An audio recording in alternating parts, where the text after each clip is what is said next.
because Lady Potford's grandson, Joshua Moore, the Marquess of Holmere, was in town staying with her, as were his wife and children. "I have been invited because of Joshua," Anne said. "You know how good he has always been to me and David, Claudia." He had been her friend, at a time when the whole world had turned against her, or so it had seemed. He had even provided her with some financial support for several years when she was close to being destitute, giving rise to the very distressing and quite erroneous rumour that he must be David's father. To say that he had been good to her was markedly to understate the case. Susanna had started the girls singing a song in rounds, and they sang out lustily, heedless of any attention they might draw from passers-by. Miss Martin, severe-looking and ramrod-straight in posture, did not blink an eye. "And if I had suspected for one moment," she said, "when you applied for the position of mathematics and geography teacher here 4 years ago, Anne, that woman had suggested this school to you, I would not have hired you in a million years.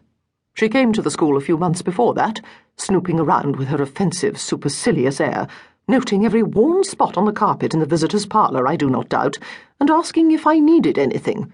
The nerve of it! I sent her packing in a hurry, I do not mind telling you." Anne half smiled.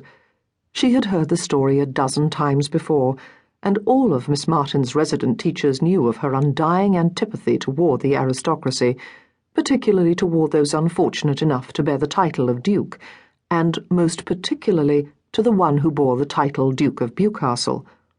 But Lady Holmere came in a very close second on her blacklist. "She has her good points," Anne said. Claudia Martin made a sound that resembled a snort. "The least said on that point, the better," she said. "But lest you misunderstand, Anne, I am not one whit sorry that I did hire you, and so I suppose it was just as well that at the time I did not understand the connection between Lidmere in Cornwall, where you came from, the Marquess of Holmere, who lived at nearby Penhallow, and Lady Freya Bedwin." "Miss Osborne?" Her voice rose above all other sounds as the girls paused in their rounds, and Susanna turned a bright, laughing face and halted the line. "Lady Potford's, I believe," Miss Martin said, indicating the house next to which they had stopped. "I would rather you than me, Anne, but have fun." David detached himself from his position in the line to join Anne. Susanna grinned at her, and the crocodile continued on its way toward Sally Lunn's beyond the Abbey on the other side of the river. "Goodbye, David," a few of the girls called, bolder than they would normally have been when out in public. The holiday spirit prevailed.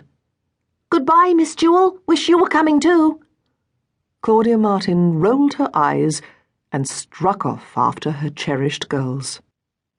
As Miss Martin had just indicated, it was not the first time Anne had called upon Lady Potford at her home on Great Pulteney Street. She had called here, with some trepidation, with a letter of introduction 4 years ago, when she first came to teach at Miss Martin's school, and she had been invited to return several times since. But today was a special occasion, and looking down at 9-year-old David after she had rapped the knocker against the door, Anne could see the light of excited anticipation in his eyes.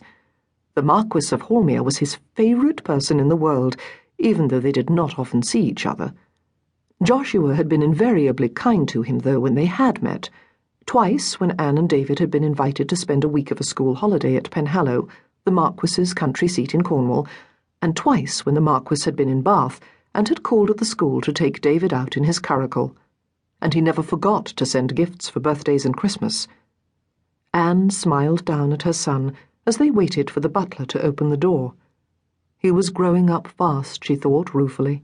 He was no longer an infant.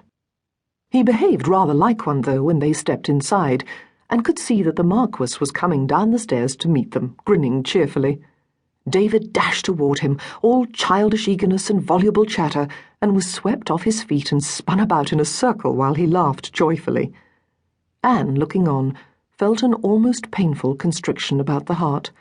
She had poured out her mother's love on her son for 9 years, but of course she had never been able to provide him with a father's love, too.